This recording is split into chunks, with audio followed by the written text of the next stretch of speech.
नमस्कार दोस्तों, इंडिया के सबसे बड़े ऑनलाइन प्लेटफॉर्म अनअकैडमी पर आपका हार्दिक स्वागत और अभिनंदन। आज हम अंतर्राष्ट्रीय संबंधों की क्लास में एक बहुत ही महत्वपूर्ण और हॉटेस्ट टॉपिक को आपके सामने रखने जा रहे हैं, जिसका नाम है अमेरिका और ईरान के मध्य तनाव। अमेरिका और ईरान के मध्य तनाव क्यों है, पिछले 20 वर्षों से इस तनाव के कारण क्या है, साथ ही साथ मध्य पूर्व में इस तनाव क्या इम्पैक्ट पड़ रहा है और इस तनाव का भारत पर क्या प्रभाव पड़ रहा है। इन तमाम चीज़ों का विश्लेषण जो है आज हम आपके सामने प्रस्तुत करने जा रहे हैं। आपको पता होगा, ईरान के शीर्ष कमांडर कासिम सुलेमानी की जो हत्या हुई, जो अमेरिकी अटैक से हुई, उसके बाद ये तनाव और अधिक गहराया है। तो आज मैं काफ़ी विस्तृत रूप के अंदर आपके सामने जो टॉपिक प्रस्तुत करने के लिए जा रहा हूं, वह है अमेरिका इराक तनाव। और जैसा कि मेरी आदत है, कोई भी टॉपिक आपको पढ़ाने से पहले यूपीएससी उस टॉपिक के इर्द गिर्द से कहां से किस किस प्रकार से प्रश्न पूछ सकती है, उसका पूरा छोटा छोटा संक्षिप्त ब्यौरा मैं आपके सामने रखना चाहूँगा। जैसे जब हम अमेरिका ईरान पढ़ेंगे तो यहाँ पर मुद्दा जो है वो बेसिकली जुड़ा हुआ है किसके साथ में, ईरान के साथ। और ईरान की लोकेशन जो है वो आती है एशिया महाद्वीप के पश्चिमी भाग में। और एशिया महाद्वीप का जो पश्चिमी भाग है वो ओवरऑल इस पृथ्वी पर माना जाता है मध्य पूर्व, मिडिल ईस्ट माना जाता है। इसलिए इस तनाव को, इस टेंशन को मिडिल ईस्ट टेंशन भी कहा जाता है। अब हम सबसे पहले जब हम पढ़ेंगे तो हम एक सबसे पहले ईरान की भौगोलिक स्थिति देखेंगे कि ईरान है कहां पर, ताकि ईरान से अगर डायरेक्टली प्रश्न न पूछकर अगर आपसे भूगोल रिलेटेड प्रश्न पूछे तो वहां पर भी उसका जवाब आप बहुत बेहतर दे सको। साथ ही साथ ईरान में उसके बाद भौगोलिक रूप से पढ़ने के बाद ईरान का एक बिंदु हम ये देखेंगे कि ईरान के अंदर 1979 में ईरानी क्रांति आई थी, जिसको ईरान की इस्लामिक रिवॉल्यूशन कहा जाता है। तो उस ईरानी क्रांति को देखेंगे, क्योंकि इस 1979 की इस्लामिक रिवॉल्यूशन से पहले ईरान और अमेरिका के संबंध बहुत बेहतर थे। अगर संबंध बिगड़ना शुरू हुए तो इस रिवॉल्यूशन के बाद से। ध्यान रखना यहाँ पर एक डेट और, 1789 के अंदर आती है फ्रेंच रिवॉल्यूशन, 1789 के अंदर। और ईरान के अंदर जो रिवॉल्यूशन आई है वो रिवॉल्यूशन आई है 1979 को। और 1979 के बाद ईरान में जिस व्यक्ति का प्रभाव सबसे ज्यादा है उस व्यक्ति का नाम है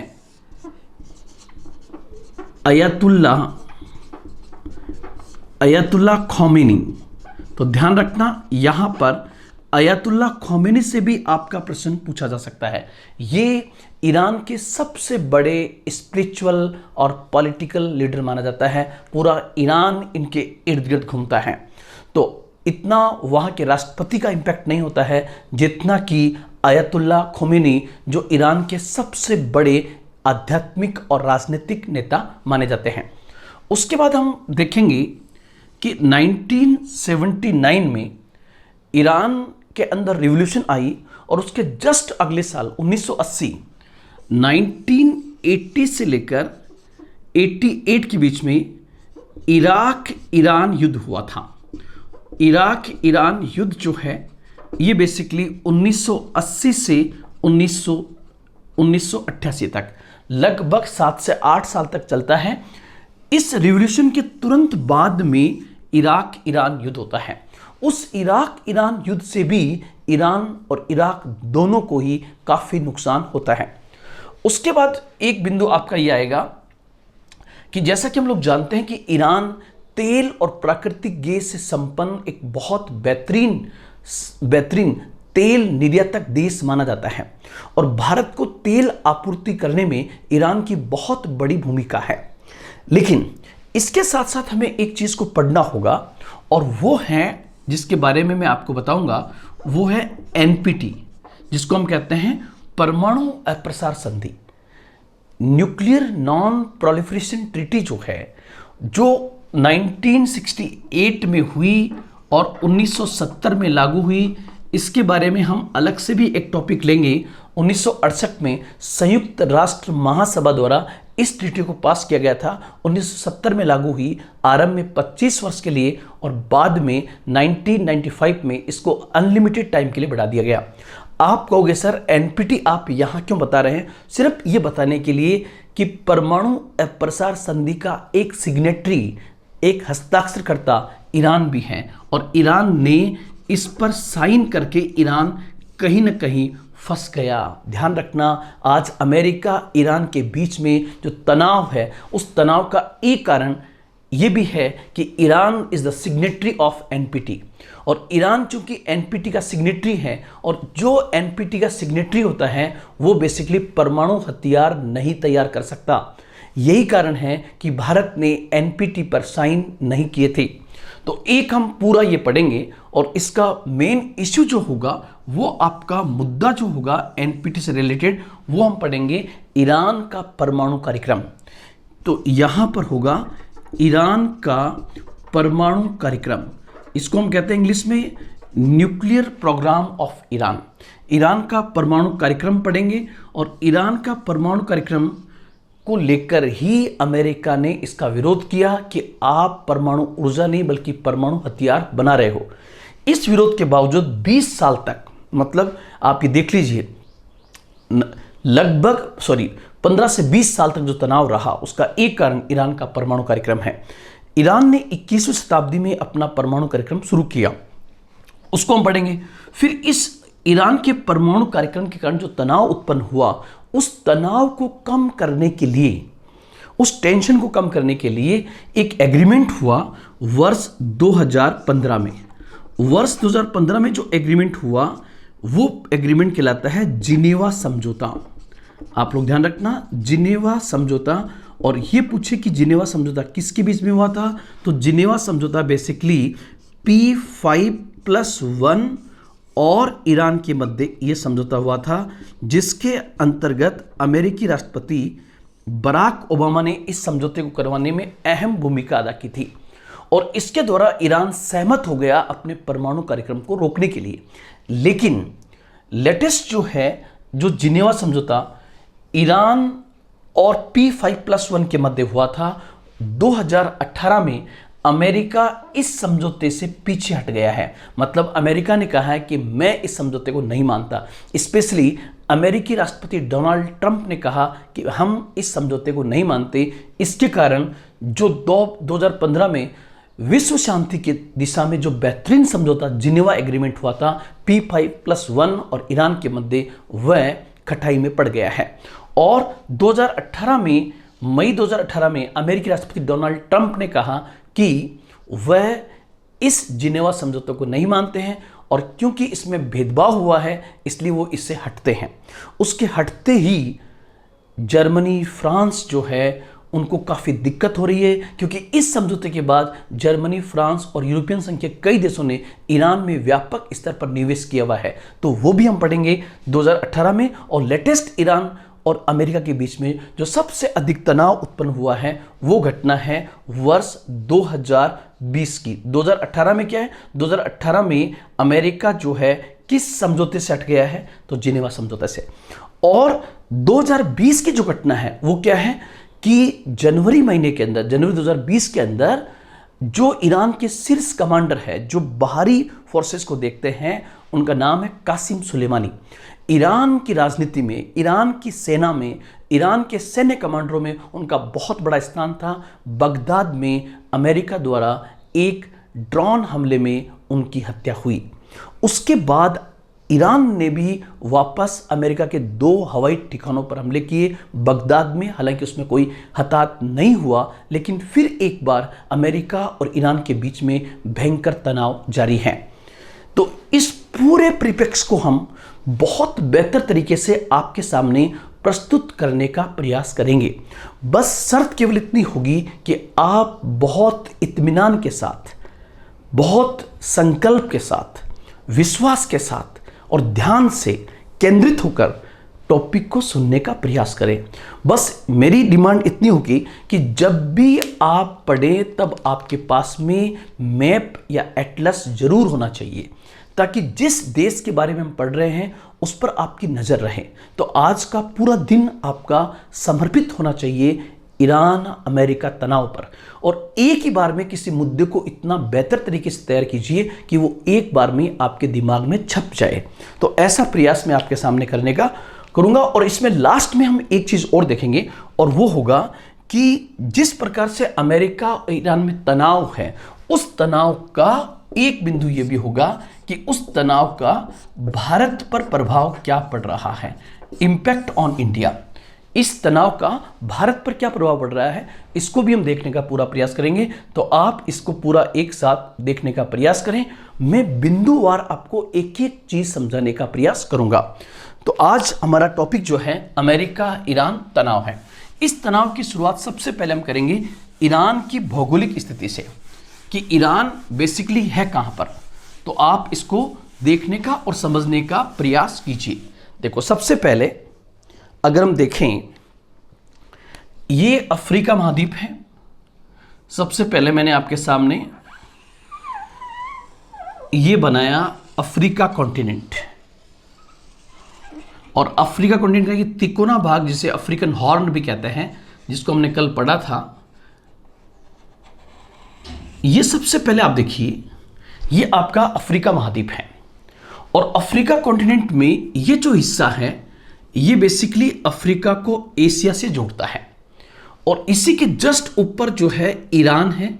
और ध्यान रखना, सबसे अधिक इस रीजन में अगर किन्हीं दो देशों के बीच में नहीं बनती है तो वो है ईरान और इजराइल। और इजराइल का स्ट्रेटेजिकल पार्टनर अमेरिका है। इस कारण से कहीं ना कहीं ये विवाद उत्पन्न होता है। अब हम इसको आगे देखने का प्रयास करें तो यहां से आप देखोगे तो ये बेसिकली अरेबियन पेनिनसुला है। और अरेबियन पेनिनसुला में ये आपकी आ गई फारस की खाड़ी, और फिर यहां से ही घूमता है। और ये जो देश आप देख रहे हो, ये थोड़ा सा ऐसे आएगा, और फिर इसके बाद में ये पार्ट ऐसे होते हुए ये आपका ईरान है। ईरान का मैप लगभग ऐसा है। और इसके बाद हम आगे बढ़ें, ईरान का मैप जो है वो लगभग इस टाइप से होगा। थोड़ा सा मैं इसको नीचे ले लूं तो ये आपका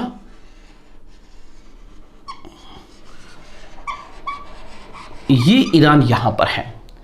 और उसके बाद यहां से आगे पाकिस्तान और ये भारत आ जाएगा। तो ये इसकी लोकेशन है। सबसे पहले ईरान जो है, अगर ये भारत है, ये हमारा प्यारा भारत, और भारत के पश्चिम के अंदर जो देश है वो बेसिकली यहां पर पाकिस्तान, और पाकिस्तान की सीमा भी ईरान के साथ लगती है। तो यहां पर ये ईरान है। सबसे पहले ईरान की लोकेशन को आप देखने का प्रयास कीजिए। ईरान पश्चिमी एशिया में सबसे अधिक जनसंख्या वाला देश है। इस ईरान को आप देखो तो यहां पर ये बेसिकली आ गया लाल सागर, ये रेड सी है जिसको हमने कल भी देखा था, लाल सागर। और ये जो है इसको हम कहते हैं अदन की खाड़ी, अदन की खाड़ी। और उसके बाद में ये जो पार्ट आप देख रहे हो पूरा, ये बेसिकली हिंद महासागर है। ये पूरा का पूरा पार्ट जो है वो बेसिकली इंडियन ओशन है, हिंद महासागर है। और हिंद महासागर में भारत की तरह ईरान भी अपनी महत्वपूर्ण सामरिक स्थिति को रखता है। कैसे, उसी को हम देखने का पूरा प्रयास आज करेंगे। आप देखिए, ये जो पार्ट आप देख रहे हो ये फारस की खाड़ी है, गल्फ ऑफ पर्सिया। और ध्यान रखना, गल्फ ऑफ पर्सिया के नाम पर ही ईरान का नाम है। मतलब ईरान का पुराना नाम क्या है, पर्सिया, जिसको फारस भी कहा जाता था। 1935 में ईरान ने अपना नाम फारस से बदलकर क्या किया, ईरान किया। और ईरान शब्द का अर्थ होता है आर्यों का देश, द कंट्री ऑफ आर्यंस। तो ये भी हम देखेंगे। अब आप देखिए, सबसे पहले ईरान जो है, ईरान के यहां पर ये जो देश है ये बेसिकली ओमान है। और ओमान और ईरान को अलग करने वाली जो जलसंधि है, यहां पर जो जलसंधि है उसी जलसंधि का नाम है हारमुज की जलसंधि, हारमुज की जलसंधि। तो आप लोग बहुत इंपॉर्टेंट ध्यान रखना कि दुनिया में सबसे इंपॉर्टेंट कैनल जो है वो है स्वेज नहर, जो यहां पर है, जो भूमध्य सागर को आपके लाल सागर से जोड़ती है। यहां पर है स्वेज नहर। लेकिन स्वेज नहर की तरह ही बहुत इंपॉर्टेंट जल संधि मानी जाती है, कौन सी? हारमुज की जल संधि। आपसे जस्ट ये पूछे कि हारमुज की जल संधि किन दो देशों को अलग करती है, तो हारमुज की जल संधि ओमान को ईरान से अलग करती है। ओमान को ईरान से अलग करती है। और यहां पर जो आप देश देखोगे, यहां पर जो खाड़ी है, इसी को हम कहते हैं फारस की खाड़ी, जिसका नाम हो गया गल्फ ऑफ पर्सिया।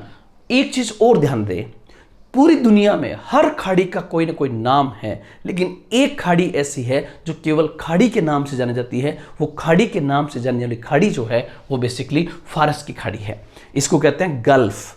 और गल्फ के आसपास के जो देश है, जैसे आप गल्फ के इस साइड में, गल्फ के पश्चिम में जितने देश हैं वो सब के सब गल्फ कंट्रीज कहलाते हैं।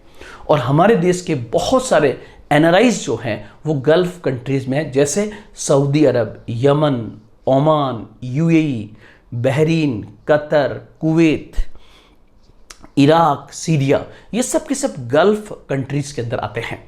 अब यहां से आप देखोगे तो ईरान की ये बाउंड्री जो आप देख रहे हो, ईरान की ये बाउंड्री मिलती है इराक के साथ, मतलब ये बाउंड्री मिल गई इराक के साथ। और यहां पर एक छोटा सा देश और है जिसका नाम है कुवैत। तो ईरान की सीमा एक तो मिल रही है आपके किसके साथ? ईरान की सीमा इराक के साथ। ईरान की सीमा और किसके साथ मिल रही है? तो पूरब में इसकी सीमा पाकिस्तान के साथ और अफगानिस्तान के साथ भी इसकी बाउंड्री मिलती है। यहां पर जो देश है वो आ गया तुर्कमेनिस्तान। यहां पर तुर्कमेनिस्तान से तो ईरान को अगर हम छोटा सा मैप बना के ऐसे और लें, अगर मैंने मैप यहां ड्रॉ किया तो ईरान जो है ये बेसिकली, ईरान जो है ये फारस की खाड़ी वाला पार्ट, उसके बाद लगभग ईरान की पोजीशन ऐसा है। अब इसमें यहां पर ईरान के साथ में जो खाड़ी है वो बेसिकली ये आ गई फारस की खाड़ी। तो इसको मैंने नाम दिया, ये हो गई गल्फ ऑफ पर्सिया, फारस की खाड़ी। ये हो गया ईरान। और ईरान की बाउंड्री इस साइड में यहां से ये मिलती है पाकिस्तान से। और यहीं पर पाकिस्तान का एक बंदरगाह है जिसका नाम है ग्वादर बंदरगाह, जिसका रिकंस्ट्रक्शन कौन कर रहा है? चीन कर रहा है। यहां पर भारत जो है ईरान के एक बंदरगाह का रिकंस्ट्रक्शन कर रहा है जिसका नाम है चाबाहार। ये बहुत इंपॉर्टेंट है और आपके एग्जाम में आ भी सकता है। तो यहां पे चाबाहार, तो पाकिस्तान, और इस जगह पे ये आ गया अफगानिस्तान।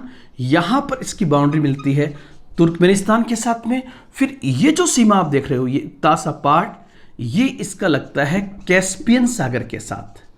यहां पर ये बेसिकली कैस्पियन सागर है। तो ईरान के उत्तर में कैस्पियन सागर और तुर्कमेनिस्तान। फिर यहां पर जो देश आएगा वो इसकी बाउंड्री के साथ लगता हुआ ये आपका देश होगा, कौन सा? इराक। और फिर इसकी कुछ सीमा जो है वो यहां पर अजरबैजान से भी मिलती है, आर्मीनिया और अजरबैजान। इसको आप चेक करना। ये तो ईरान एक ऐसा देश है जिसके 3 सागर लगते हैं, एक तो कैस्पियन सागर, दूसरा फारस की खाड़ी, और तीसरा यहां पर ये जो पार्ट है इसको कहते हैं ओमान की खाड़ी। ये पार्ट जो है ये कहलाती है ओमान की खाड़ी। और यहां पर ये जो जल संधि है इसी को हम कहते हैं हारमुज की जल संधि। हारमुज की जल संधि इंपॉर्टेंट क्यों है? क्योंकि दुनिया का 20% तेल का निर्यात या तेल की सप्लाई जो है वो हारमुज की जल संधि से होकर होती है। अगर हारमुज की जल संधि पर किसी एक देश का सबसे अधिक नियंत्रण माने तो वो ईरान है। इसलिए आप लोग ध्यान रखना, जब भी अमेरिका और ईरान के बीच में तनाव उत्पन्न होता है तो सबसे ज्यादा किस जल संधि के पास खलबलाहट होती है? तो उत्तर होगा हारमुज की जल संधि। और हारमुज की जल संधि जो है ईरान को ओमान से अलग करती है और बेसिकली फारस की खाड़ी को ओमान की खाड़ी से जोड़ती है। तो मैंने सबसे पहले आपको एक लोकेशन के माध्यम से बताने का प्रयास किया कि ईरान पश्चिमी एशिया का जनसंख्या की दृष्टि से सबसे बड़ा देश है, जिसकी सीमाएं जिसकी सीमाएं पूरब में अफगानिस्तान और पाकिस्तान से, उसके बाद इसकी सीमा इराक से, तुर्कमेनिस्तान से, अजरबैजान से और कैस्पियन सागर से लगती है। तो ये मैंने एक मोटा मोटा रूप आपको बताने का प्रयास किया। अब हम आगे बढ़ते हैं। आगे बढ़ें तो कुछ बिंदु और ध्यान दें। ईरान का बेसिक थोड़ा सा ध्यान रखना जरूरी है। ईरान बेसिक चीजों में आप क्या ध्यान रखोगे कि ईरान के बेसिक में आपको क्या क्या चीज पता होनी चाहिए। तो ईरान के बेसिक में ईरान का पुराना नाम क्या था? तो ईरान का पुराना नाम फारस था और फारस का ही इंग्लिश में नाम है पर्सिया। दूसरा बेसिक के पॉइंट से ध्यान रखना, ईरान शब्द का अर्थ क्या है?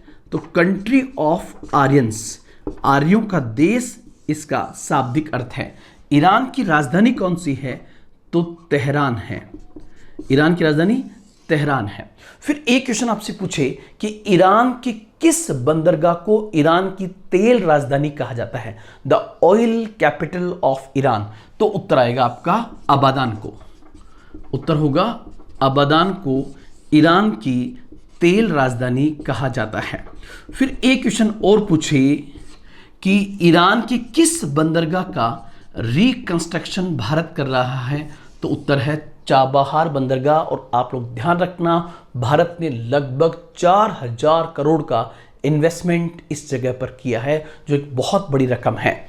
तो ध्यान रखना, इसलिए भी हम ईरान के साथ संबंध चाहते हैं ताकि भारत ईरान के माध्यम से मध्य एशिया देशों तक पहुंच सके। मध्य एशिया में कौन से देश आते हैं? Turkmenistan, Kazakhstan, Kyrgyzstan, Tajikistan, Uzbekistan. यहां तक किसके माध्यम से पूछ सकते हैं? इसी चाबहार बंदरगाह होते हुए ईरान से सीधे। तो यहां पर इस बिंदु को भी आप ध्यान रखोगे। और एक सबसे इंपॉर्टेंट ध्यान रखना कि इस्लाम के अंदर 2 इंपॉर्टेंट कम्युनिटी हैं। अगर मुझे कभी मौका मिला तो मैं आपको समझाऊंगा। वो 2 है सिया और सुन्नी। जैसे जैन धर्म में श्वेतांबर और दिगंबर, बौद्ध धर्म में हीनयान और महायान, ऐसे ही इस्लाम के अंदर 2 इंपॉर्टेंट कम्युनिटी है, सिया और सुन्नी। आपसे अगर क्वेश्चन ये पूछे कि दुनिया का सबसे बड़ा सुन्नी देश कौन सा है, the biggest Sunni country of the world, तो होगा सऊदी अरब। सऊदी अरब दुनिया का सबसे बड़ा सुन्नी देश है, जबकि ईरान जो है वो दुनिया का सबसे बड़ा सिया देश है। और ध्यान रखना, इस सिया सुन्नी के झगड़े ने पूरे मध्य पूर्व में तबाही मचा रखी है। यहाँ इस्लाम से लड़ रहा है, सिया सुन्नी से लड़ रहा है, सुन्नी सिया से लड़ रहा है। और वो अपने अपने तरीके से ऐसे संगठनों को वित्त पोषित कर रहे हैं जो वहां पर हिंसा को फैला रहे हैं। तो यहां पर हम देखने का प्रयास करेंगे। ईरान जो है वो एक सिया कंट्री है, सऊदी अरब सुन्नी है। ध्यान रखना, सऊदी अरब सुन्नी है। ईरान के साथ सिया देश कौन से हैं? और तो ईरान के साथ में सीरिया, ईरान के साथ में सीरिया, इराक भी एक सिया देश है। ध्यान रखना, ये बात अलग है कि वहां पर इराक के सिया होते हुए भी लंबे समय तक सुन्नी सद्दाम हुसैन के हाथ में सत्ता रही थी। कभी मुझे सद्दाम हुसैन के बारे में बताने का मौका मिला तो जरूर मैं आपको उसके बारे में पूरी कहानी बताऊंगा, ताकि गल्फ वार को आप समझ सको। तो यहाँ पे ये सिया, और यहाँ की सिया आबादी कितनी है? तो 89% जो है ईरान में सिया आबादी है। 89% जो है वो यहाँ पर ईरान में सिया आबादी है। और आपसे एक क्वेश्चन लास्ट में पूछे, और वो बार बार पूछा भी जाता है कि ईरान का सबसे बड़ा आध्यात्मिक नेता कौन है, स्पिरिचुअल लीडर कौन है, या सबसे बड़ा राजनीतिक लीडर कौन सा है? तो उस स्थिति में मैंने नाम आपको बता दिया है, अयातुल्ला खोमेनी। अयातुल्ला खोमेनी जो है ये बेसिकली सबसे बड़े स्पिरिचुअल लीडर वहां पर माने जाते हैं। हम आगे बढ़ें और अब ईरान के और अमेरिका के तनाव को देखते हैं। अमेरिका और ईरान के तनाव को देखने से पहले हमें एक चीज को और जानना चाहिए कि ईरान दुनिया के उन देशों में आता है जो खनिज तेल और प्राकृतिक गैस के निर्यात में दुनिया के टॉप 10 कंट्रीज में से है। और पश्चिमी एशिया में ईरान का बहुत बड़ी भूमिका है। तेल और प्राकृतिक गैस के निर्यात में, और सबसे बढ़कर भारत को तेल निर्यात करने में ईरान की अहम भूमिका है। तो उसको भी हमें यहां पर देखना है। अब बिंदु पे आते हैं कि अमेरिका और ईरान के बीच में तनाव क्यों है। उससे पहले मैं आपको ये बताना चाहूँगा कि सबसे पहले ईरान जो था, यहाँ पर ईरान में पहले राजवंश था।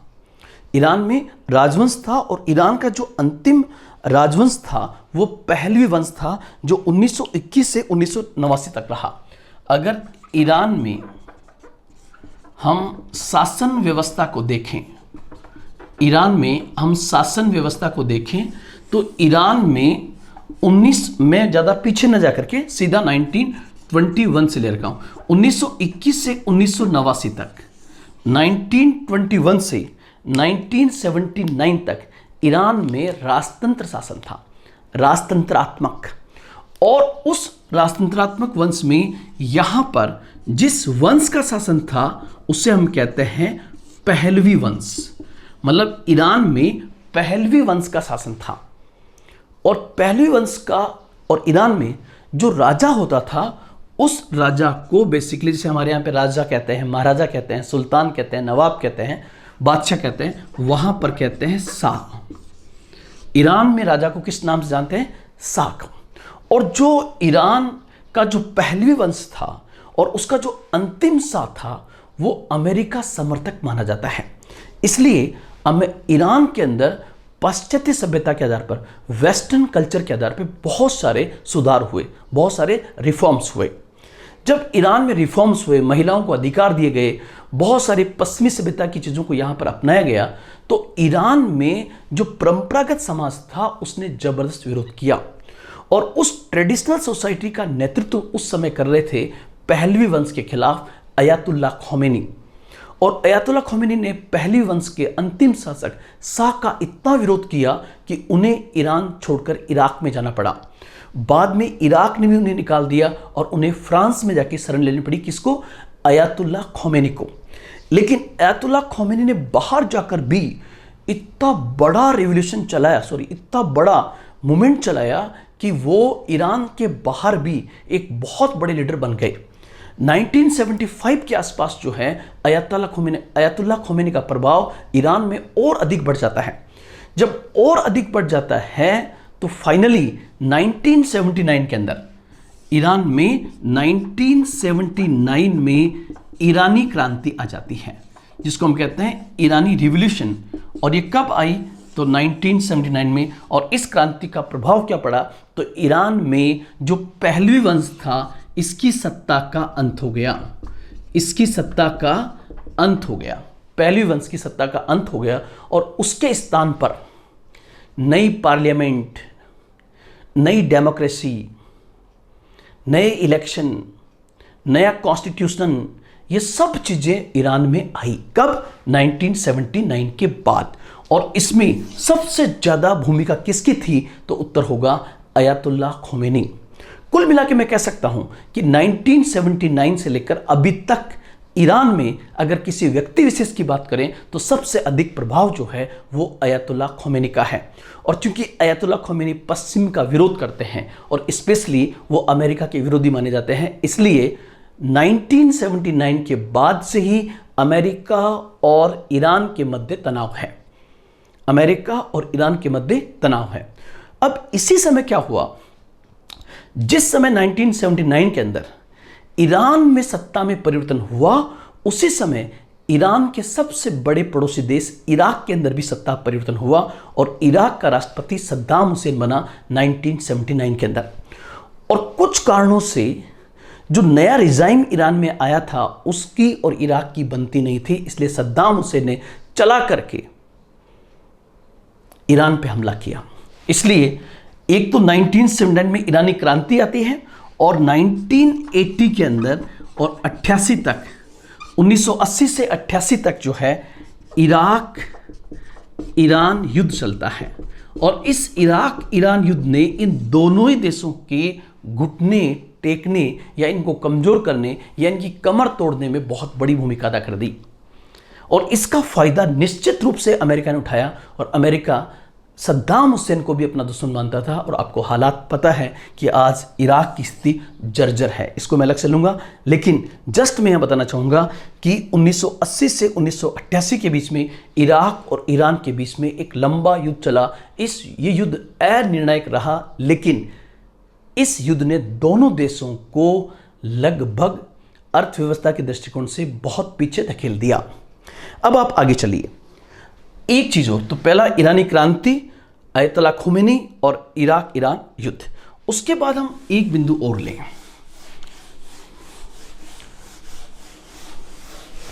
और वो बिंदु जो है, जो आज की तारीख में अगर ईरान किसी कारण से चर्चा में है, तो चर्चा का बिंदु है बेसिकली ईरान का परमाणु कार्यक्रम।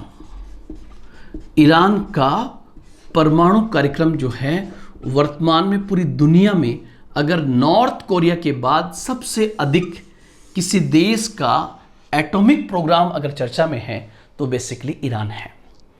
अब ईरान का परमाणु कार्यक्रम हम समझें, उससे पहले आपको एक संधि समझनी पड़ेगी, और वो संधि जो है उस संधि का नाम है एनपीटी।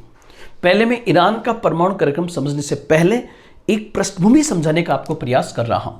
वो पृष्ठभूमि क्या है, तो वो आप पृष्ठभूमि सबसे पहले समझिए। बैकग्राउंड को देखना बहुत जरूरी है। और बैकग्राउंड क्या है कि एक संधि अंतर्राष्ट्रीय स्तर पे एक संधि चर्चा में आती है। अंतर्राष्ट्रीय स्तर पर एक संधि चर्चा में आती है, और अंतर्राष्ट्रीय स्तर पर इस संधि का नाम था एनपीटी, जिसको मैंने आपको कहा था, एक बार मैंने उसमें पढ़ाया भी है, लेकिन इसको मैं अलग से पूरा भी लूंगा। अभी एनपीटी क्या है, तो एनपीटी बेसिकली है न्यूक्लियर नॉन प्रोलिफरेशन ट्रीटी। ये एनपीटी का पूरा नाम है। इसी को हिंदी में कहते हैं परमाणु अप्रसार संधि। इसी को हिंदी में कहते हैं परमाणु अप्रसार संधि। और इस संधि का मुख्य उद्देश्य क्या होगा, तो इस संधि का जो मेन ऑब्जेक्ट है, मेन उद्देश्य है, वो है परमाणु निशस्त्रीकरण। और परमाणु निशस्त्रीकरण का मतलब होता है परमाणु हथियारों की दौड़ को रोकना। कुल मिला के ये कह सकता हूं कि जो एनपीटी है, एनपीटी जो है ये बेसिकली कब हुई, तो 1968 में ये संधि हो जाती है। इस संधि को कौन पास करता है, तो इस संधि को पास करती है संयुक्त राष्ट्र महासभा। संयुक्त राष्ट्र महासभा, जिसको हम इंग्लिश में कहते हैं यूनाइटेड नेशन जनरल असेंबली, ने 1968 में परमाणु अप्रसार संधि को पास कर दिया।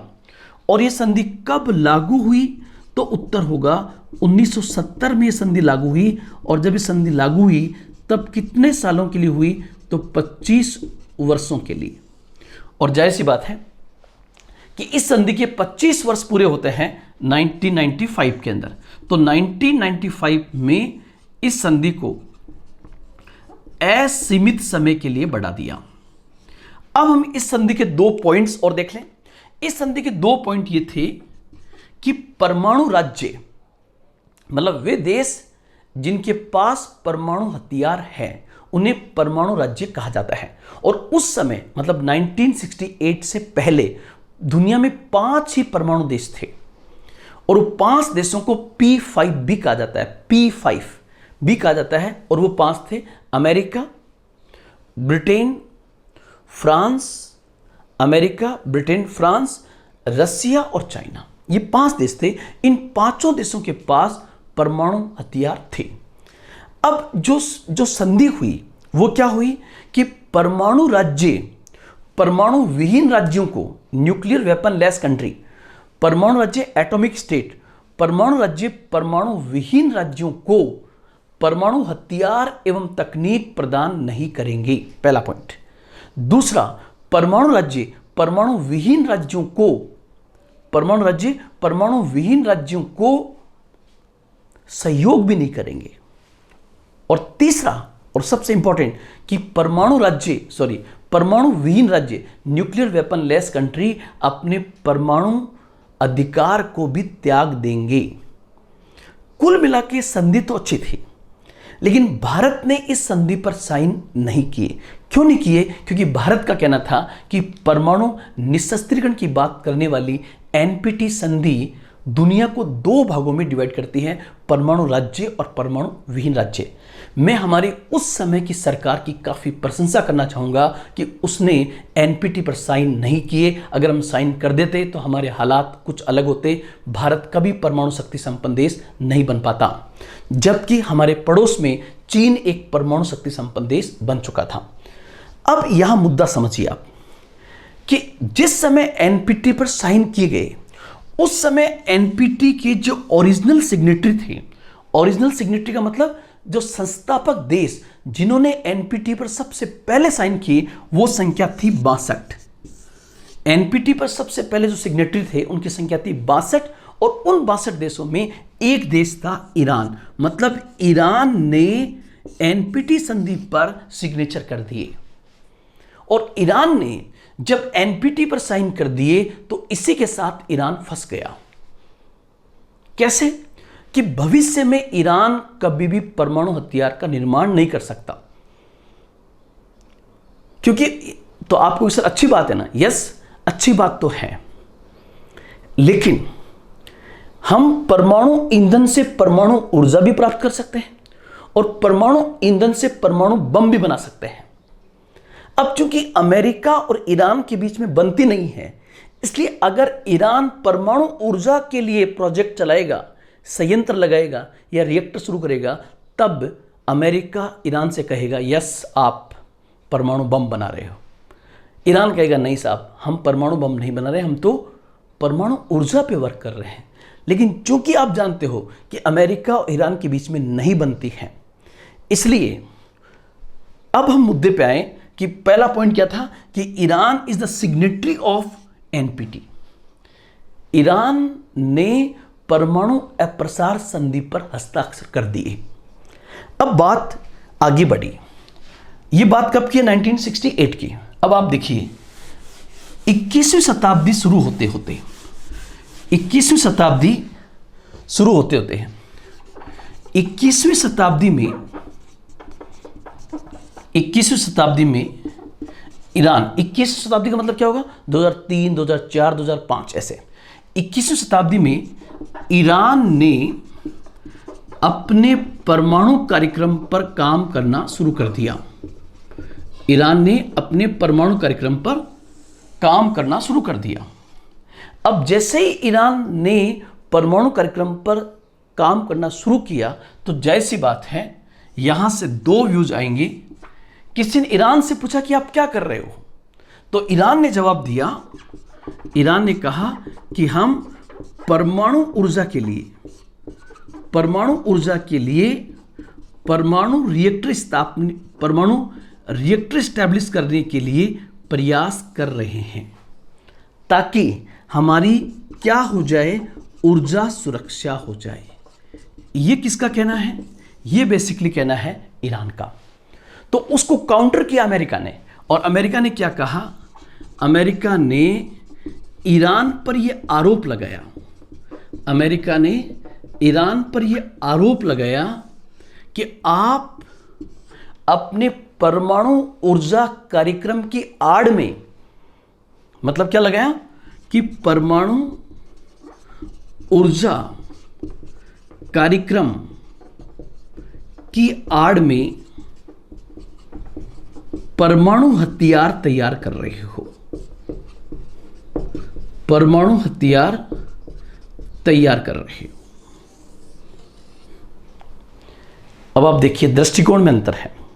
हो सकता है कि ईरान परमाणु ऊर्जा कार्यक्रम की आड़ में परमाणु हथियार तैयार कर रहा हो, ये हो सकता है, लेकिन जितनी भी एजेंसियां हैं उन्होंने इससे शुरुआत में मना किया। अब इसके सबूत कैसे मिले कि ईरान जो है वो परमाणु हथियारों के लिए काम कर रहा है? तो इसके लिए आपको समझना पड़ेगा यूरेनियम को। जब हम उच्च संवर्धित यूरेनियम पर कोई देश वर्क करता है तो इसका मतलब वो परमाणु हथियार बनाने का प्रयास कर रहा है। वैसे आप लोग ध्यान रखना, यूरेनियम से परमाणु ऊर्जा भी प्राप्त की जा सकती है और यूरेनियम से परमाणु हथियार भी प्राप्त किए जा सकते हैं। तो लेकिन जो उच्च संवर्धित यूरेनियम है उसका सामान्यतः प्रयोग परमाणु बम बनाने में होता है। तो जाहिर सी बात है, जब अमेरिका ने ईरान पर यह एलिगेशन लगाया और ईरान नहीं माना, तब अमेरिका ने कहा कि आप एनपीटी के सिग्नेटरी हो, आपने परमाणु अप्रसार संधि पर सिग्नेचर कर रखे हैं, इसलिए आप हथियार नहीं बना सकते, आप इस परमाणु कार्यक्रम को भी नहीं चला सकते। तो ईरान ने कहा कि हमारी ऊर्जा सुरक्षा के लिए हमारा ये प्रोग्राम चलाना जरूरी है। तब ईरान ने कहा कि आपको ऊर्जा सुरक्षा की आवश्यकता कहां पर है? आपके पास दुनिया के सबसे बड़े तेल भंडार में से एक आपके पास में है, आपके पास प्राकृतिक गैस के भंडार है, आपको परमाणु ऊर्जा की आवश्यकता कहां पड़ रही है? तो उस समय ईरान के राष्ट्रपति थे अहमदीनेजाद, जो अयतुल्ला खोमेनी के काफी खास माने जाते हैं। उन्होंने एक वक्तव्य दिया, और ध्यान रखना एक चीज यहां पर कि अगर पश्चिमी एशिया में ईरान के अलावा अगर कोई अघोषित परमाणु शक्ति संपन्न देश है तो वो इजराइल है, और ईरान और इजराइल के बीच में बिल्कुल भी नहीं बनती। और इजराइल का सबसे खास सामरिक साझेदार सहयोगी देश अमेरिका है। इसलिए अगर पश्चिमी एशिया में ईरान के पास परमाणु हथियार आते हैं तो जाहिर सी बात है इजराइल की सुरक्षा खतरे में पड़ सकती है। और इजराइल अमेरिका का सबसे बड़ा और सबसे इंपॉर्टेंट स्ट्रेटेजिकल पार्टनर माना जाता है। आज तक अमेरिका ने यूनाइटेड नेशन की सुरक्षा परिषद में अगर सबसे अधिक बार वीटो किया है तो केवल इजराइल के लिए। आप देखिए कितना ट्विस्ट है यहां पर। मैंने वापस रिपीट किया और यह बताया कि ईरान ने कहा कि हम परमाणु ऊर्जा के लिए चला रहे हैं, अमेरिका ने कहा कि नहीं, आपने चूंकि एनपीटी पर साइन कर रखे हैं इसलिए आप ये प्रोग्राम नहीं चला सकते, और आप जिस उच्च संवर्धित यूरेनियम पर काम कर रहे हो उसका प्रयोग सामान्यतः हथियार बनाने में किया जाता है। कुल मिलाकर ईरान का परमाणु कार्यक्रम विवादित हो गया। और इस बीच में ईरान के उस समय के राष्ट्रपति अहमदीनेजाद ने यह बयान दे दिया कि अगर हम अपनी ताकत पर आ गए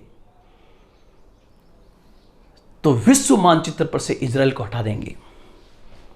जैसे ही स्टेटमेंट दिया गया, इसका मायना यह निकाला गया कि ईरान परमाणु हथियारों पर काम कर रहा है और ईरान भविष्य में एटॉमिक अटैक इजराइल पे कर सकता है। इससे तनातनी और अधिक बढ़ गई। लेकिन जैसे जैसे तनातनी बढ़ती गई वैसे वैसे अमेरिका ईरान पर प्रतिबंध लगाता गया।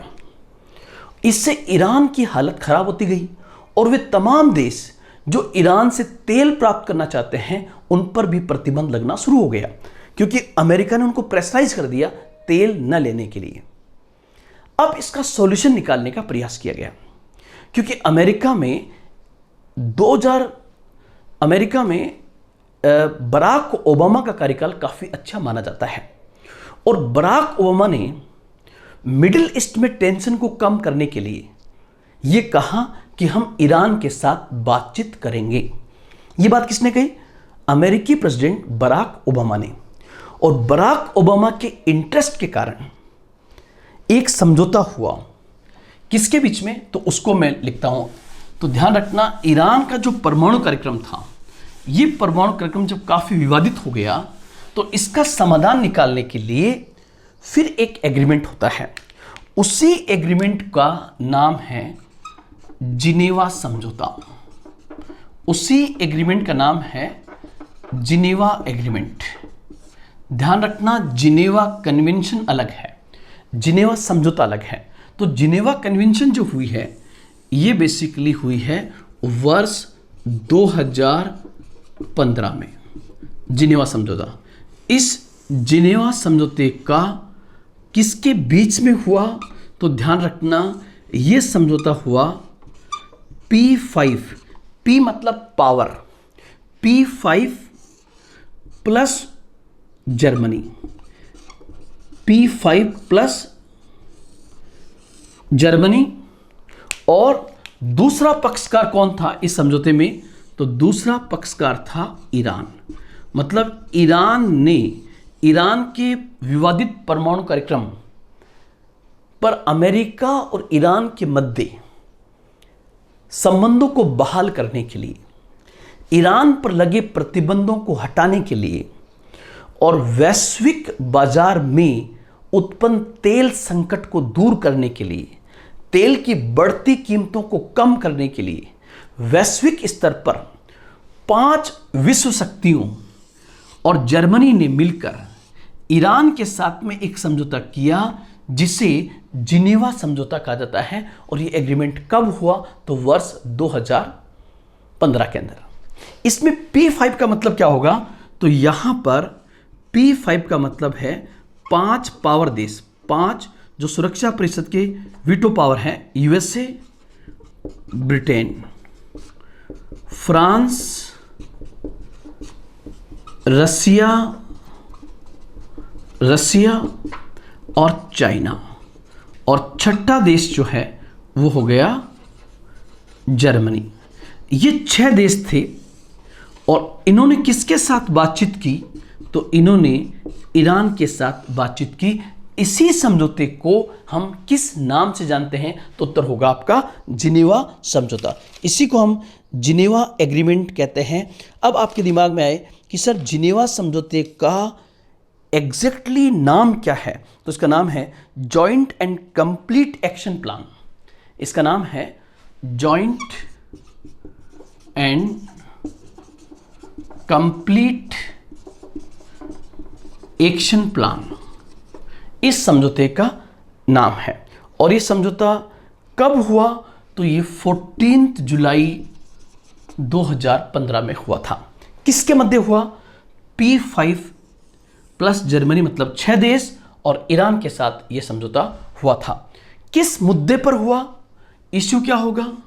तो ध्यान रखना, मुद्दा था यहां पर ईरान का परमाणु कार्यक्रम, ईरान का परमाणु कार्यक्रम, the nuclear program of Iran. इस पर यह समझौता हुआ था। अब आपके दिमाग में आएगा कि इस समझौते को करवाने में सर किसने अहम रोल अदा किया था? तो इस समझौते को कराने में जो अहम रोल रहा वो रहा बराक ओबामा का। उस समय बराक ओबामा 2015 में अमेरिकी प्रेसिडेंट थे। सर समझौता क्या हुआ? तो समझौता ये हुआ, 3 बिंदु आप ध्यान रखना इस समझौते के। समझौता क्या हुआ इसका पहले स्क्रीनशॉट ले लीजिए। समझौता क्या था? नंबर 1, ईरान को उच्च संवर्धित यूरेनियम भंडार का, ईरान को उच्च संवर्धित यूरेनियम भंडार का 98% भाग नष्ट करना होगा। मतलब ईरान ने जो उच्च संवर्धित यूरेनियम तैयार कर रखा है उसका 98% भाग उसको नष्ट करना होगा, ताकि परमाणु निशस्त्रीकरण की दिशा में अहम कदम उठाए जा सके। दूसरा, ईरान जो है अपने परमाणु सेंट्रीफ्यूज में से 2/3 भागों को हटा देगा। सेंट्रीफ्यूज को भी 2/3 पार्ट को वो हटा देगा। तीसरा, ईरान पर लगे जो हथियार प्रतिबंध है वो हथियारों पर लगे प्रतिबंध जो है धीरे धीरे 5 वर्ष बाद हटा दिए जाएंगे। मिसाइल प्रतिबंध जो लगे हुए ईरान के ऊपर वो 8 वर्ष बाद हटा दिए जाएंगे। कुल मिला के मतलब ये हुआ कि इसमें इन P5 देशों ने प्लस जर्मनी ने ये कहा कि ईरान जो चाहता है परमाणु कार्यक्रम, ऊर्जा, उस ऊर्जा के लिए ये सहयोग करेंगे, लेकिन उसका काम ईरान में नहीं होगा, ताकि एक सहमति कायम कर सके। ईरान इस पर सहमत हो गया और 2015 का यह समझौता कम से कम 15 वर्षों से चली आ रही टेंशन को खत्म करने में अहम रोल अदा करता है। लेकिन यहां इसकी बैक में जाओगे आप तो पता लगेगा कि ईरान और इजराइल के बीच में अब भी तनाव है। अब एक चीज आपके दिमाग में आ सकती है कि सर आपने हाँ, एक बिंदु और बताना चाहूँगा कि जैसे ये समझौता हुआ, इस समझौते के बाद 2015 के बाद ईरान के अंदर फ्रांस, जर्मनी और यूरोपियन देशों ने व्यापक स्तर पर निवेश किया। इसलिए ईरान के हालात में 2015 में काफ़ी सुधार हुई। अब दिक्कत कहाँ हुई? दिक्कत 2016 में अमेरिका का राष्ट्रपति डोनाल्ड ट्रंप बने, और डोनाल्ड ट्रंप जब राष्ट्रपति बने तब उनकी राष्ट्रपति बनने के बाद ही उनकी इजराइल के प्रति जो पॉलिसी है वो और ज़्यादा फॉरवर्ड हुई, और उन्होंने कहा, दो चीज़ें घोषणा की कि एक तो अमेरिका इजराइल की राजधानी यरूशलेम परमाणिक घोषित करता है और अपनी एम्बेसी यरूशलेम में स्थापित करता है। दूसरा, गोलन की पहाड़ियों पर, गोलन की पहाड़ियां जो सीरिया की है, गोलन की पहाड़ियों पर अमेरिका ने इजराइल के नियंत्रण को स्वीकार कर लिया। ये दो स्टेटमेंट देते ही अमेरिका और इजराइल के संबंध तो बहुत बेहतर हो गए, लेकिन अमेरिका और ईरान के बीच में तनाव कायम हो गया, क्योंकि ईरान का सबसे बड़ा अगर कंपटीटर और या उसकी सबसे ज़्यादा अनबन किसी से तो इजराइल के साथ में है।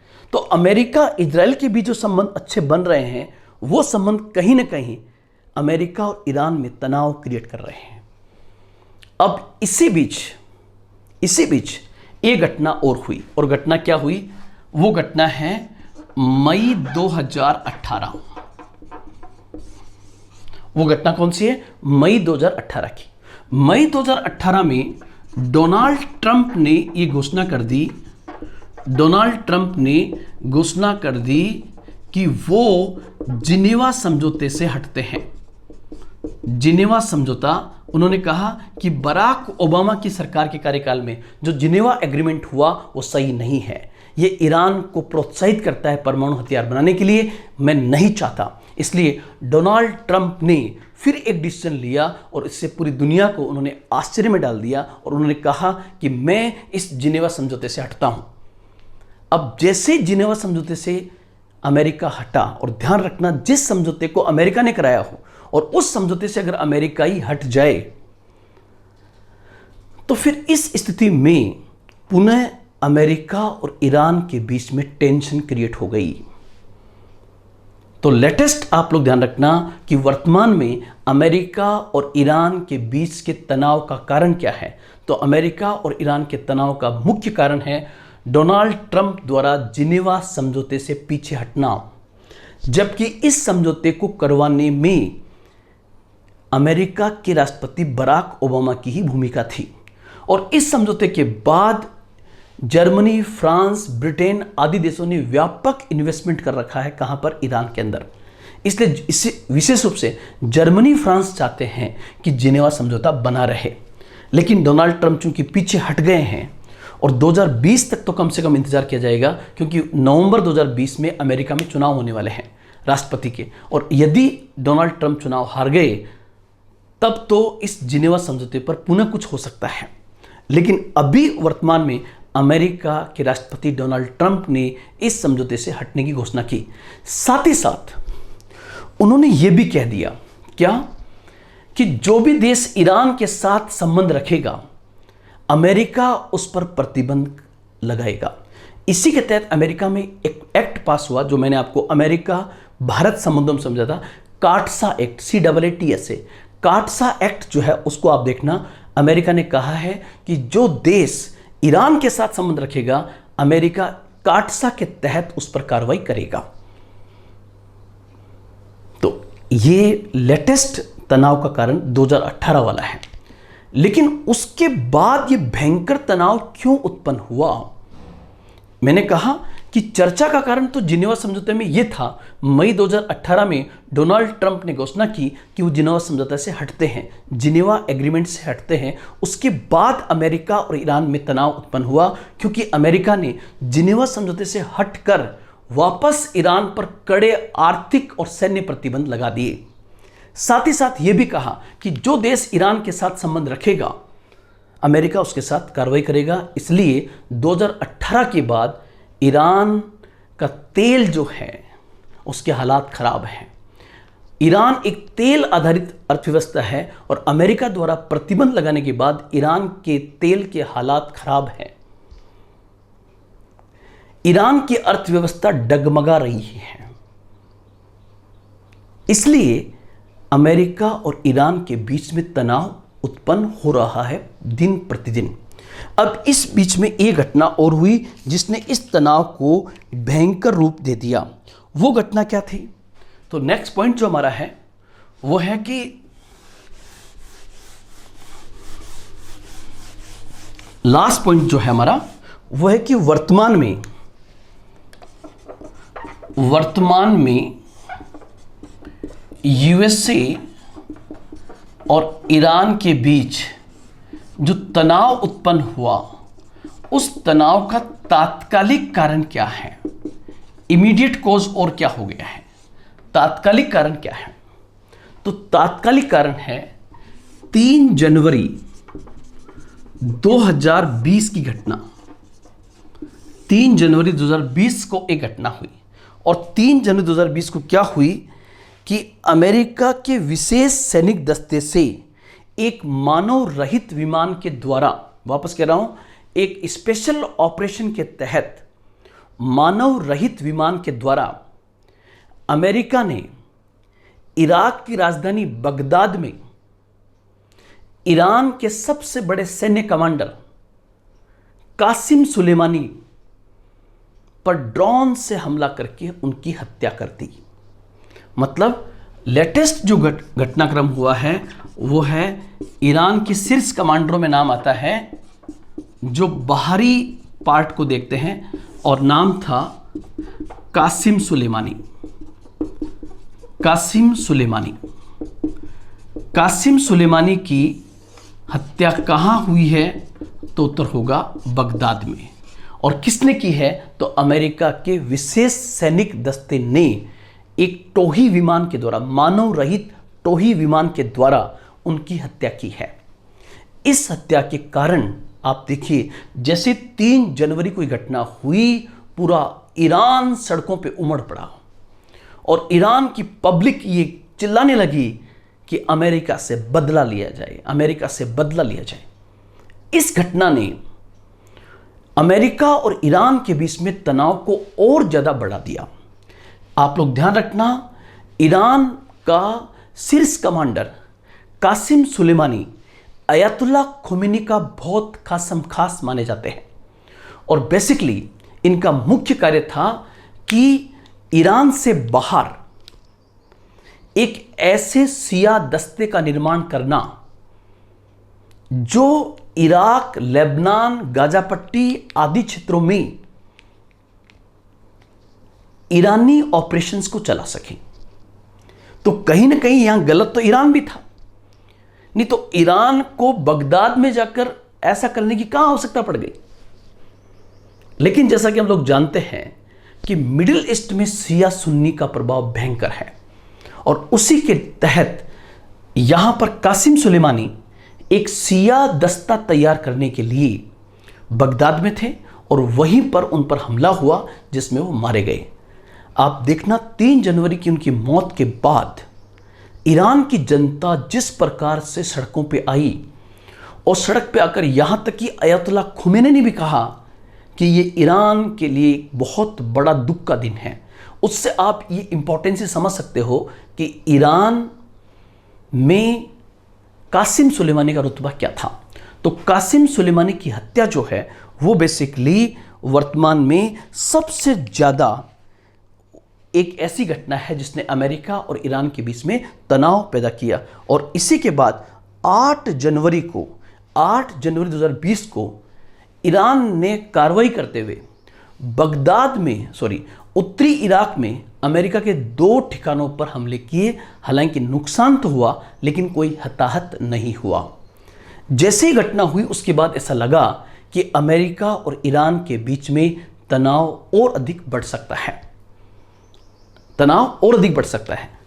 और मैं आपको बताऊं कि निश्चित रूप से अमेरिका और ईरान के बीच में कुछ घटनाक्रम बड़ा हो सकता था, लेकिन जैसा कि हम सब लोग जानते हैं कि वर्तमान में कोविड-19 का जो इम्पैक्ट आया उसने अमेरिका को भी अपने घर में बंद कर दिया है और ईरान को भी अपने घर में बंद कर दिया है।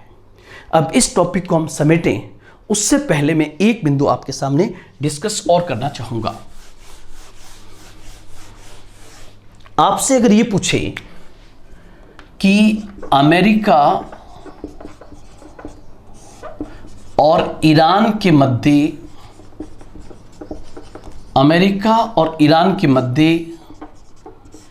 तनाव के कारण क्या है। अब हम एकदम इस क्वेश्चन को सिंप्लीफाई कर लेते हैं कि यहां पर रीजंस क्या है, कारण क्या क्या है। तो उन कारणों को बताने के लिए आप लोग ध्यान रखना, उसमें तनाव के कारण है सबसे पहले नंबर 1 ईरान का परमाणु समझौता, ईरान का परमाणु कार्यक्रम। अब मैं ब्रीफ कर रहा हूं, और प्लस यूएसए का जिनेवा समझौते से हटना, ये पहला कारण होगा। दूसरा, ईरान के शीर्ष कमांडर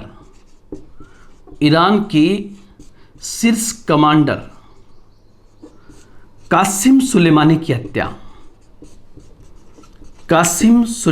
की हत्या।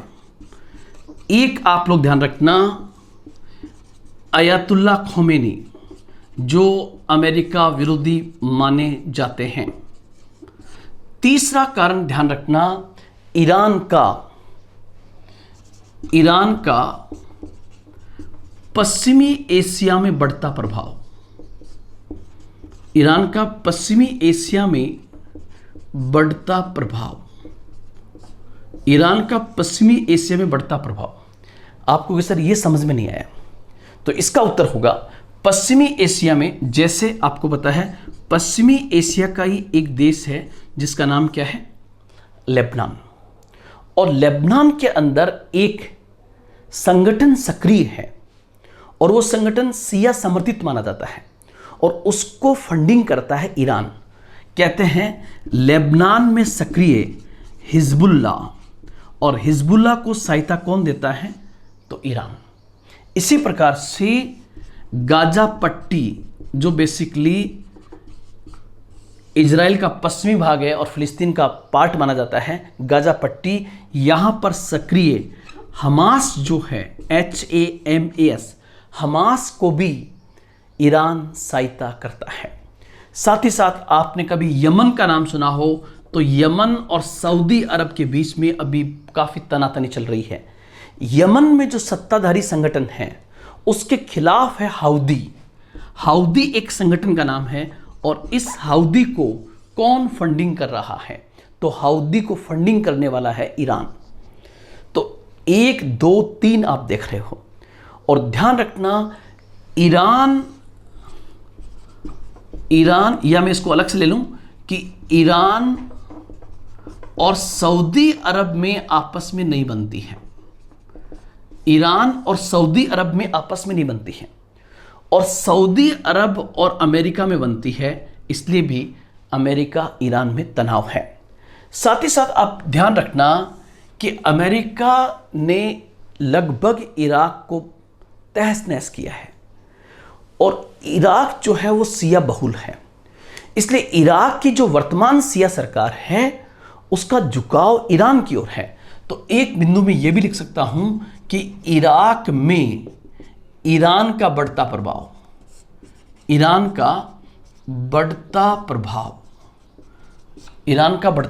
यह बिंदु भी इसमें आएगा। उसके बाद में एक पॉइंट और ध्यान रखना, वो क्या होगा, वो होगा ईरान और इजराइल के बीच बढ़ता हुआ तनाव। ईरान और इजराइल के बीच में बढ़ता तनाव भी कहीं न कहीं अमेरिका और ईरान के बीच में तनाव का एक कारण है। और एक चीज़ और ध्यान रखना, अगर अमेरिका ईरान पर किसी प्रकार की कार्रवाई करता है तो ये भूल में वो न रहे। क्यों? क्योंकि वर्तमान में अमेरिका और चाइना के बीच में रस्साकसी है, अमेरिका और रसिया के बीच में रिलेशन अच्छे नहीं है, इसलिए पूरी संभावना है और ये हो भी रहा है। क्या? तो उत्तर होगा चीन, रूस और ईरान का ध्रुवीकरण। मतलब इन तीनों का ध्रुवीकरण बढ़ रहा है, ये तीनों नजदीक आ रहे हैं, ये भी एक कारण जो है बेसिकली अमेरिका और ईरान में तनाव का कारण है। एक आप लोग ध्यान रखना, एक उत्तर होगा कौन सा? सीरिया। एक उत्तर कौन सा होगा? सीरिया। सीरिया में जो बशर अल असद की सरकार है, ये एक शिया समर्थित सरकार मानी जाती है, बशर अल असद।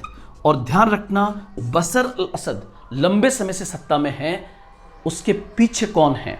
तो बशर अल असद जो है, उनके पीछे कहीं ना कहीं ईरान है। इसलिए इतने बड़े नरसंहार के बावजूद भी सीरिया में बशर अल असद रुका हुआ है।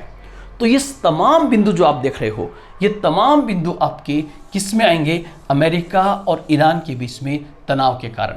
ये तनाव तो और अधिक बढ़ सकता था, लेकिन बीच में ही कोरोना संकट आने के कारण कहीं ना कहीं दोनों का ध्यान अभी केवल कोरोना पर है।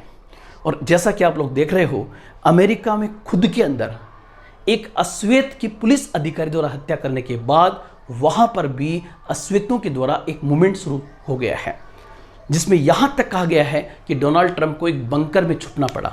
तो उस घटनाक्रम को भी हम पूरा यहां पर करेंगे। अब लास्ट पॉइंट, एक क्वेश्चन आपसे यह पूछे कि अमेरिका और ईरान के बीच में जो तनाव है, उस तनाव का भारत पर प्रभाव क्या होगा? लास्ट बिंदु है कि तनाव का भारत पर प्रभाव क्या होगा, इंपैक्ट ऑन इंडिया। इस तनाव का भारत पर क्या प्रभाव होगा?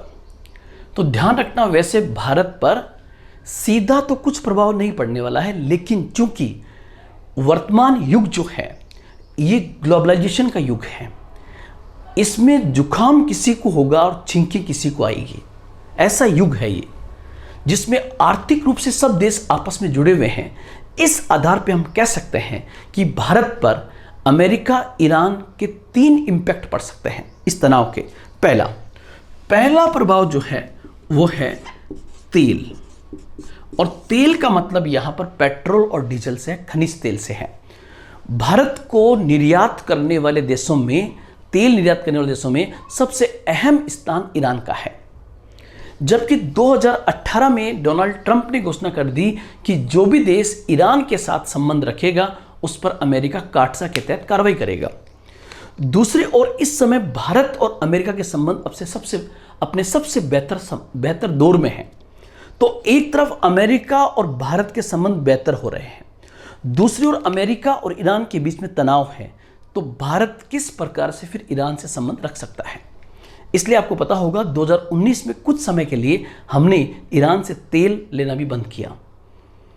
तो पहला इंपैक्ट जो आएगा वो क्या होगा? तेल। और तेल का क्या होगा कि जब भारत ईरान से तेल नहीं ले पाएगा तो बाकी जगह कहीं से भी ले, उसको तेल ईरान की तुलना में थोड़ा महंगा मिलेगा। इससे अंतर्राष्ट्रीय स्तर पर जो भारत में तेल का संकट पैदा होने से भारत में तेल की कीमतें बढ़ेगी, जिसका प्रभाव भारतीय बाजार पर पड़ना लाजमी है, और इस कारण से भारतीय अर्थव्यवस्था को नुकसान हो सकता है। तो पहला बिंदु मैंने क्या बताया आपको? तेल। दूसरा पॉइंट जो आपका आएगा, दूसरा होगा कौन सा? एनआरआई। अगर अमेरिका और ईरान के बीच में तनाव बढ़ता है तो उसका इंपैक्ट पूरे मिडिल ईस्ट पर पड़ेगा, और मिडिल ईस्ट के अंदर, पूरे अरब प्रायद्वीप के अंदर, इराक में, सीरिया में, यमन में, ओमान में, यूएई में, बहरीन में, कतर में, सऊदी अरब में बहुत बड़ी संख्या में एनआरआईज हमारे हैं। और वो एनआरआई जो है प्रति वर्ष $35 बिलियन भारत में भेजते हैं। 35 बिलियन डॉलर जो है भारत में भेजते हैं। कौन? मिडिल ईस्ट में, या कह सकते हैं खाड़ी देशों में रहने वाले भारतीय, प्रवासी भारतीय। अगर अमेरिका ईरान में तनाव बढ़ा तो युद्ध होने की संभावना, अगर युद्ध हुआ तो युद्ध की स्थिति में ध्यान रखना, जब भी खाड़ी में युद्ध हुआ है तब भारतीयों ने वहां से उल्टा प्रवास शुरू किया है, रिवर्स माइग्रेशन। उससे अर्थव्यवस्था को बहुत अधिक नुकसान होता है। और एक बिंदु जो आपका आएगा वो थर्ड पॉइंट होगा, तीसरा बिंदु होगा, और तीसरा बिंदु आपको पता है कि जो ईरान है, उस ईरान के इस जगह पर भारत ने एक पोर्ट का रिकंस्ट्रक्शन किया है, और 2016 से उस पर संचालन शुरू किया है, उसका नाम है चाबहार बंदरगाह। तो चाबहार बंदरगाह किस देश में है? तो उत्तर होगा ईरान के अंदर। और भारत ने लगभग एक बहुत बड़ा इन्वेस्टमेंट चाबहार बंदरगाह पे किया है। अगर अमेरिका और ईरान में तनाव पैदा होता है तो उससे भारत अमेरिका संबंधों पर प्रभाव पड़ना लाजमी है। यदि भारत ने चाबहार से संचालन लगातार जारी रखा तो भारत को इस वाले पॉइंट से भी भारी नुकसान हो सकता है, क्योंकि इसके पैरेलल में यहाँ पर ये ग्वादर बंदरगाह है जिसका रिकंस्ट्रक्शन चीन पाकिस्तान में कर रहा है। उसको काउंटर बैलेंस करने के लिए हमने चाबहार बंदरगाह को शुरू किया था। तो इस डायमेंशन को भी हमें इस बिंदु के साथ में ध्यान में रखना होगा। तो ये मैंने पूरी तरह से आपको समझाने का प्रयास किया।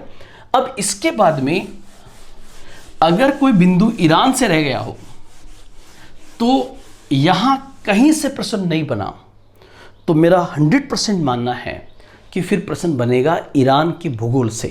तो 2 मिनट में आपको ईरान का भूगोल बता दूं कि ईरान जो देश है, ईरान जो देश है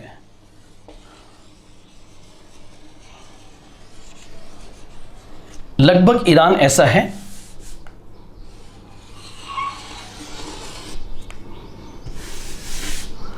ईरान जो है, ईरान का मैप अगर हम देखें तो ये बेसिकली आएगी फारस की खाड़ी के पास वाला पार्ट, और ये ईरान आपका लगभग ऐसे होगा, लगभग ऐसे होगा ईरान। और ईरान के इस जगह पर जो पर्वत श्रेणी है उसका नाम आप बताइए। ईरान की यहाँ पर जो माउंटेन रेंज है उसका नाम आप बताइए। ईरान में यहाँ पर एक डेजर्ट है, ये एक मरुस्थल है, और ईरान में यहाँ पर एक ये मरुस्थल है। ये ईरान का चाबहार बंदरगाह है या छाबार बंदरगाह है जिसका रिकंस्ट्रक्शन भारत कर रहा है। यहाँ पर ये बेसिकली मध्य में ईरान का पठार है और ये क्षेत्र, और यहाँ पर जो आप देख रहे हो ये आपकी आ गई फारस की खाड़ी। ये पार्ट जो आप देख रहे हो ये आ गया आपका कैस्पियन सागर। तो सबसे पहला क्वेश्चन आपसे अगर ये पूछे कि ईरान के उत्तर में कौन सा सबसे महत्वपूर्ण पर्वत श्रेणी है, तो ध्यान रखना ईरान के उत्तर में सबसे इंपॉर्टेंट रेंज जो है उसका नाम है माउंट एल्ब्रुज। ईरान के उत्तर में सबसे महत्वपूर्ण पर्वत श्रेणी कौन सी है? तो एल्ब्रुज। ईरान के दक्षिण में कौन सी पर्वत श्रेणी है? तो जग्रोस। कौन सी? जग्रोस। आप लोग ध्यान रखना ईरान के उत्तरी भाग में एल्ब्रुज पर्वत श्रेणी है जबकि दक्षिणी भाग में जग्रोस पर्वत श्रेणी है। ईरान के मध्य में ईरान का पठार है जो कि मैदानी क्षेत्र में भी तब्दील हो रहा है। इसी भाग के अंदर, उत्तरी भाग के अंदर ही बहुत सारे तेल और संसाधन क्षेत्र हैं। अब जो एल्ब्रुज है, इस एल्ब्रुज पर ही ईरान की सबसे ऊंची चोटी है जिसका नाम देमवंद है। तो आपसे पूछे कि देमवंद क्या है तो उत्तर होगा ईरान की सबसे ऊंची जो पीक है उसका नाम देमवंद है। ये बेसिकली पश्चिमी एशिया की भी सबसे ऊंची चोटी है, the highest peak of western Asia. एक आपसे पूछे कि ईरान के 2 इंपॉर्टेंट डेजर्ट कौन से हैं तो उत्तर होगा दस्त कवीर और दूसरा है दस्त ए लुत। ये 2 इंपॉर्टेंट यहां पर डेजर्ट भी है, दस्त कवीर और दस्त लुत नाम से 2 डेजर्ट भी यहां पर है। दस्त कवीर का नाम है, दस्त कवीर का अर्थ होता है महान नमक मरुस्थल, मतलब ये खारा क्षेत्र है पूरा का पूरा। ईरान के इस पश्चिम साइड के अंदर, इस साइड के अंदर जो पड़ रहा है ये फारस की खाड़ी, ये कैस्पियन सागर, ये ओमान की खाड़ी पड़ेगी। यहाँ पर चाबहार, इस साइड में आबादान का बंदरगाह है जो ईरान की तेल राजधानी मानी जाती है। ईरान की कैपिटल जो है वो बेसिकली तेहरान है। और आपसे पूछे कि इराक और ईरान के बीच में कौन सा प्रसिद्ध मैदानी क्षेत्र है, ये क्वेश्चन बहुत बार एग्जाम में पूछा गया है कि कौन सा प्रसिद्ध क्षेत्र है जो इराक और ईरान के बीच में है। तो उसका उत्तर जो आपका होगा उसका उत्तर एक तो आप देना, ईरान की प्रसिद्ध झील कौन सी है, तो होगा उर्मिया झील, ईरान की प्रसिद्ध उर्मिया झील। और ईरान और यहाँ पर ये आ गया इराक, इन दोनों के बीच में यहाँ पर एक मैदान पड़ेगा जो टिग्रिस दजला फरात नदी द्वारा बना हुआ है। ये मैदान यहाँ पड़ता है, इसी मैदान को कहते हैं सत अल अरब। सत अल अरब एक बहुत उपजाऊ क्षेत्र है जो किसके बीच में है, ईरान और इराक के बीच में। और इन्हीं नदियों के बीच में इराक में एक सभ्यता पनपी थी जिसको हम कहते हैं मेसोपोटामिया की सभ्यता। तो दोस्तों, आज मैंने आपको हर तरीके से एक टॉपिक समझाने का प्रयास किया जिसका हेडिंग था अमेरिका और ईरान के मध्य तनाव के कारण। उसके साथ साथ 5 मिनट लास्ट में मैंने आपको इसकी ज्योग्राफिकल पार्ट भी समझाया कि कहाँ से प्रश्न किस प्रकार से बन सकता है। तो आज इतना ही, कल हम फिर मिलेंगे एक नए टॉपिक के साथ। जय हिंद, जय भारत।